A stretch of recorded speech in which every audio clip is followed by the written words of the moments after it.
Hi friends, எல்லாருக்கும் வணக்கம். எல்லாரும் எப்படி இருக்கீங்க? எல்லாரும் நல்லபடியா இருக்கிறதுக்கு நான் கடவுளை வேண்டிக்கிறேன். எல்லாருக்குமே ஜெய் ஜெகநாத் நமஸ்கார். இன்னைக்கு ஒரு நாளைக்கு எந்த விசேஷம் வேண்டாம். ஏன்னா உங்களுக்கு ஆல்ரெடி தெரிஞ்சிருக்கும் கேரளால வயநாடுல எவ்வளோ பெரிய ப்ராப்ளம் நடந்துட்டு இருக்குதுன்னு. நேத்து வரையும் நான் நியூஸ் பார்த்ததுல 380 மெம்பர் இறந்து போயிருக்காங்க. அந்த வீடியோஸா இருக்கட்டும், அந்த வீடியோல வர மீடியாஸ் மெம்பர்லாம் அங்க இருந்து பார்த்துட்டு இடத்த பத்தி பேசும்போது உண்மையாவே ரொம்ப கஷ்டமா இருக்குங்க. அதுவும் மண்ணுக்குள்ள இருந்து நாயா இருக்கட்டும், இல்ல மனுஷங்களா இருக்கட்டும், வெறும் தலைமுடி மட்டும் தெரிஞ்சு அவங்கள தோண்டி எடுக்கும்போது எவ்வளவு கஷ்டமா இருக்கும் அவங்களுக்கு இல்லைங்களா? நிறைய ஆக்சிடென்ட் இங்கேயும் நடந்திருக்கு. இதை மட்டும் ஏன் பேசுறீங்கன்னு கூட சில பேர் நீங்க யோசிக்கலாம். ஏன்னா மத்த ஆக்சிடென்ட் தெரியாம நடக்கும். ஆனா இது கண்ணு முன்னாடி நம்ம சாக போறோம்னு தெரிஞ்சு எவ்வளவு பேர் எவ்வளவு பிரச்சனையில இருந்திருக்கலாம். சின்ன சின்ன குழந்தைங்கள்ல இருந்து எவ்வளவு பேர் இறந்துட்டாங்க. அவங்க எல்லாருக்கும் நம்மளால முடிஞ்ச ஒரு பெரிய ஹெல்ப்ங்கிறது அவங்க சேஃபா இருக்கணும். அவங்களுக்குன்னு தங்குறதுக்கு இடம் கிடைக்கிறதுல இருந்து அவங்களுக்கு கிடைக்கிற சாப்பாடு எல்லாத்துக்குமே கடவுள் ஹெல்ப் பண்ணாங்க அப்படின்னா நல்லபடியா நடக்கும்னு சொல்லி தயவு செய்து உங்கள்ட்ட கை கூப்பி கேட்டுக்கிறேன். எல்லாரும் அவங்களுக்காண்டி ப்ரேயர் பண்ணிக்கோங்க. ஓகே, இன்னைக்கு என்ன வீடியோ பார்க்க போறோம் அப்படின்னா, ஒரு 2-3 நாளா என்னால வீடியோ போட முடியல.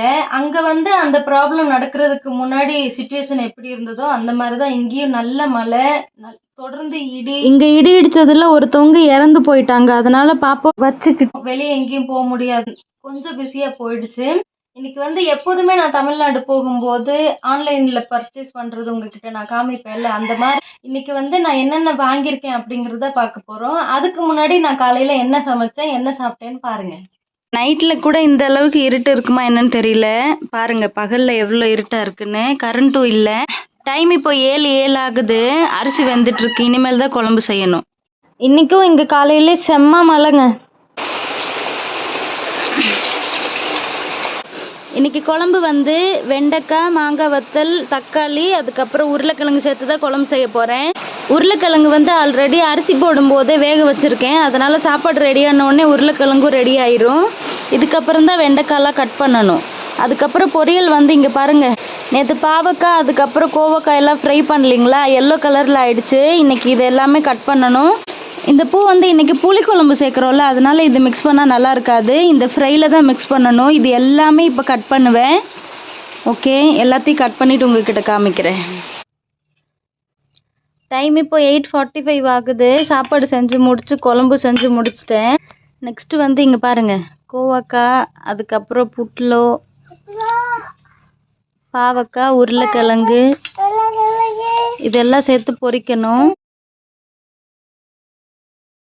இன்னைக்கு எனக்கு மார்னிங் சாப்பாடு கருப்பு சுண்டல் சேலடு தான். நான் எப்படி ரெடி பண்ணுறேன்னு பாருங்கள். எனக்கு மட்டும் இதுதான், மற்றவங்க எல்லாருக்கும் கொஞ்சம் கொஞ்சமாக ஷேர் பண்ணி கொடுப்பேன். நான் இதுக்கு முன்னாடி ஒரு வீடியோவில் இரும்புச்சத்து குறைபாடு இருக்கிறவங்க பேரிச்சம்பழம் சாப்பிட்டா ரொம்ப நல்லது, நான் சாப்பிட்றேன்னு சொல்லியிருந்தேன். நீங்கள் நிறைய பேர் பேரிச்சம்பழத்தை விட கீரையில் தான் அதிக சத்து இருக்குன்னு சொல்லி ஷேர் பண்ணியிருந்தீங்க. ரொம்ப தேங்க்ஸ். அதே மாதிரி கருப்பு சுண்டல், அதுக்கப்புறம் பச்சை பயிர்லேயுமே அதிக இரும்புச்சத்து இருக்குன்னு சொல்லி கேள்விப்பட்டேன். அந்த கருப்பு சுண்டலும் பச்சை பயிரும் வேக வச்சு சாப்பிட்டாலும் ரொம்ப நல்லது. அதை விட ஊற வச்சு சாப்பிட்றது இன்னும் ரொம்ப ஹெல்த்தியா. அப்படின்னா அது முளைக்கட்டி வந்திருக்கும்னு சொல்லுவாங்கல்லங்க, அதை இந்த மாதிரி சேலட் செஞ்சு சாப்பிட்றது ரொம்ப நல்லதுங்களா. அதனால நேற்று நைட்டு சுண்டல் ஊற வச்சிருந்தேன். அதுக்கு ஒரு கேரட் கட் பண்ணி சாப்பிட்றத விட இந்த மாதிரி சீக்கிரது ஈஸியாக முடிஞ்சிருங்கிறனால ஒரு கேரட், ஒரு வெள்ளரிக்காய் சீச்சு வச்சிருக்கேன். அதுக்கப்புறம் கொஞ்சம் கொத்தமல்லி எடுத்திருக்கேன். ஊற வச்ச கருப்பு சுண்டல் இருக்குங்கல்லங்க, அதை வாஷ் பண்ணிட்டு கொத்தமல்லி கட் பண்ணி எடுத்தது சேர்த்துட்டேன். வெள்ளரிக்காய், அதுக்கப்புறம் கேரட் சேர்த்துருக்கேன்.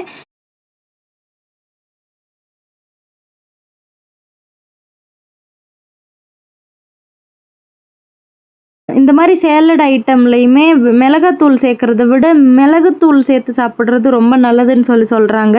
உங்களுக்கு என்ன பிடிச்சிருக்கோ அந்த மாதிரி சேர்த்துக்கோங்க.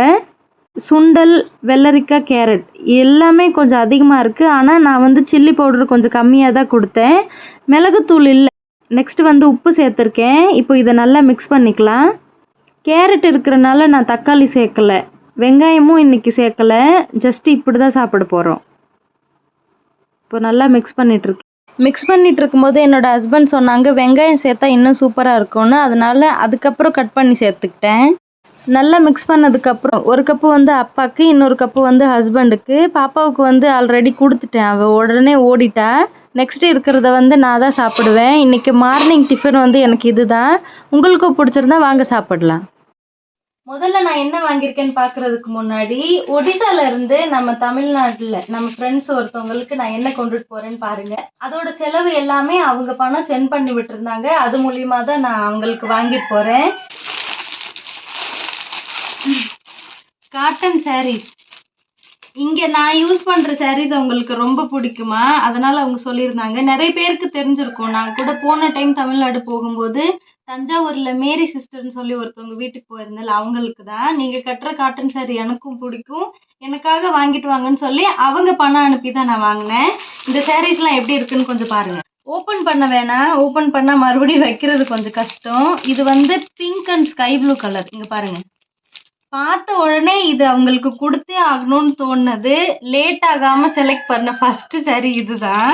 ஏன்னா பொண்ணுங்க எப்போதுமே சாரீ செலக்ட் பண்றது வந்து பிடிச்ச கலராகவே இருந்தாலும் இந்த டிசைனை விட இன்னும் கொஞ்சம் பெட்டரா இருந்தா சூப்பரா இருக்குமேன்னு எப்போதுமே ஃபீல் பண்ணுவோம் இல்லைங்களா. இது வந்து ஃபர்ஸ்ட் சாரீ. நெக்ஸ்ட் இது வந்து அவங்களா செலக்ட் பண்ணது, எனக்கும் பிடிச்சிருக்கு. பார்டர் வந்து வெந்தய கலர் வரும், சாரீ வந்து ப்ளூ அண்ட் கிரீன் கலர்ல. நாங்கள் போய் சாரீ எடுக்கும்போது அவங்களுக்கு வீடியோ கால் பண்ணியிருந்தேன், அவங்களுக்கு பிடிச்சி செலக்ட் பண்ணாங்க. இது வந்து ரெண்டாவது சாரீ. மூணாவது வந்து இந்த பர்பிள் கலர், லைட்டாக வயலட் மாதிரியும் தெரியும், பர்பிள் மாதிரியும் தெரியும். பார்டர் எல்லாமே கிரீன் கலர்ல.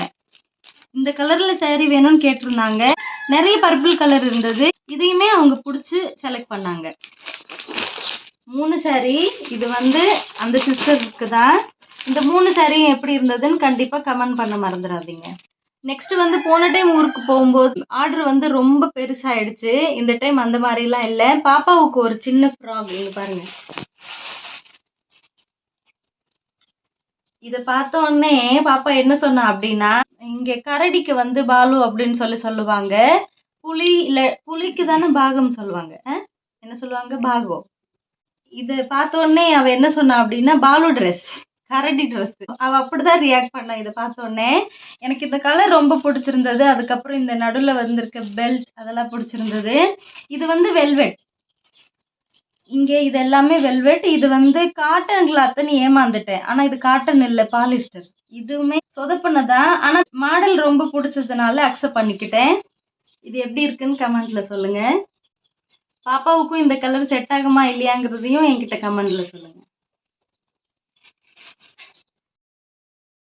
நெக்ஸ்ட் எனக்காக ஒரு ஷூட்.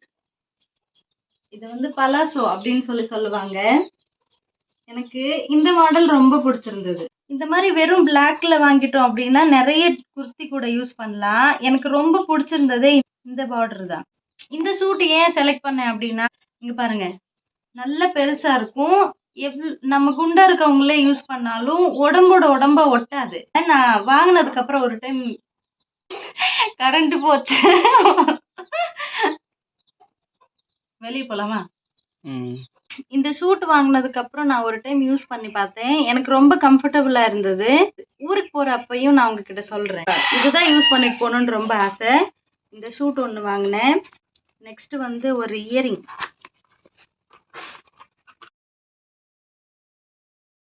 75 ரூபி. இது தமிழ்நாட்டில் இருக்கும்போது சின்ன இயரிங் யூஸ் பண்ணுவேன். அதுக்கப்புறம் இங்கே வந்துட்டு நல்லா பெருசாக யூஸ் பண்ணுவேங்களா. முன்னாடி மேரேஜ் ஆகுறதுக்கு முன்னாடி குர்த்திக்கலாம் நான் ரொம்ப சின்ன இயரிங் தான் யூஸ் பண்ணுவேன். அது இப்போ யூஸ் பண்ணும்போது நான் என்ன மாதிரியே எனக்கு தெரியல, நல்லா இல்லை எனக்கே பார்க்கறதுக்கு. அதனால கொஞ்சம் பெருசா, ஆனால் ரொம்ப தொங்காது, ரொம்ப வெயிட்டாகவும் இல்லை. இந்த இயரிங் ஒன்று வாங்கினேன். எப்படி இருந்ததுன்னு எனக்கு கமெண்ட் பண்ணி சொல்லுங்க. நெக்ஸ்ட் வந்து என்னோட, அப்புறம் உங்களுக்கு பிடிக்கும் தானே? பிடிக்காதான்? மூஞ்சி இப்படி திருப்புறாரு. ஆனால் எனக்கு இந்த பெர்ஃப்யூம் ரொம்ப பிடிக்கும். நாங்கள் 2 பேரும் சேர்ந்து தான் சீக்ரெட் பெர்ஃப்யூம், அதுவும் வயலட் கலரில் வாங்கி யூஸ் பண்ணோம். அவங்களுக்கும் ரொம்ப பிடிச்சிருக்குன்னு சொன்னாங்க. இப்போ பிடிக்கலையான்னு கேட்டால் அவர் யூஸ் பண்ணுற மாதிரி தனியாக எனக்கே வாங்கி கொடுக்கலன்னு கோவப்படுறார். அது ஒரு வார்த்தை சொல்லணும், எனக்கு இந்த பிராண்டு பிடிக்கும் அப்படின்னு. நான் என்ன செலக்ட் பண்ணாலும் ஓகேன்னு சொல்லுவார். ஆனால் இதை வாங்கிட்டேங்கும்போது எனக்கு பிடிச்சது வாங்கி கொடுக்கல அப்படின்னு சொல்லிட்டாங்க. இது ரெண்டும் சேர்த்து 330 நினைக்கிறேன். வயலட் கலர் ஒன்று. இது வந்து இப்போதைக்கு நாங்கள் யூஸ் பண்ணிட்டு இருக்கோம். இங்கே பாருங்க, கொஞ்சம் கம்மியாக இருக்கும். அதுக்கப்புறம் ரப்பின்னு சொல்லிட்டு, இது இருங்க காமிக்கிறேன். ஒரு மாதிரி பிங்க் கலர் தான். ஆனா இந்த கலரை விட இந்த வயலட் கலர் தான் சூப்பரா ஸ்மெல் வரும். இந்த பெர்ஃப்யூம் வாங்கினேன். தமிழ்நாடு போறதுக்குன்னு பிளான் பண்ணதுக்கு அப்புறம் வாங்கினனால உங்கள்கிட்ட காமிச்சேன். ரெண்டுமே வாங்கிட்டோம்ல, யூஸ் பண்ணி தான் ஆகணும். ஆனா மோஸ்ட் ஃபேவரட் வந்து இந்த கலர். யார் யார் இப்போதைக்கு இந்த பெர்ஃப்யூம் யூஸ் பண்ணிட்டு இருக்கீங்கன்னு கமெண்ட் பண்ண மறந்துடு. நெக்ஸ்ட் வந்து இதை இங்க வந்து ஸ்டால்னு சொல்லுவாங்க. அங்கேயும் சில பேர் இப்படி சொல்லுவாங்க, சில பேர் ஷால்னு சொல்லுவீங்க. காட்டன், ரொம்ப லைட்டா இருக்கும், ஃபுல்லா பிளெயின் தான். இந்த ஷூட்க்கு மேட்சா வாங்கினது. ஆனா ரெண்டுமே மேட்சா அமைஞ்சிருச்சு. இந்த பலாசோக்கு யூஸ் பண்ற மாதிரி குர்த்தி செட் ஆகல, இன்னும் நான் வாங்கல. ஆனா வேற ஒன்று ஆர்டர் பண்ணியிருக்கேன், அது மேட்ச் ஆகுமா என்னன்னு தெரியாது. ஆனா அதை யூஸ் பண்ணிட்டு தான் நான் போகணும். பூ இருக்கு, அப்புறம் மாங்காய் டிசைன் எல்லாமே இருக்கு. ஆனா அது சரியா தெரியாது, லைட் வெயிட்டா இருக்கும். இந்த ஸ்டால் ஏன் செலக்ட் பண்ணேன் அப்படின்னா, போன டைம் நான் ஊருக்கு போகும்போது குட்டியா ஒரு ஸ்டால் போட்டிருந்தேன் தெரியுங்களா, கீழே குனிஞ்சோம் அப்படின்னாவும் ஒரு மாதிரி விழுகிற மாதிரி இருக்கும். அதனால இந்த மாதிரி முன்னாடி போட்டிருந்தேன்.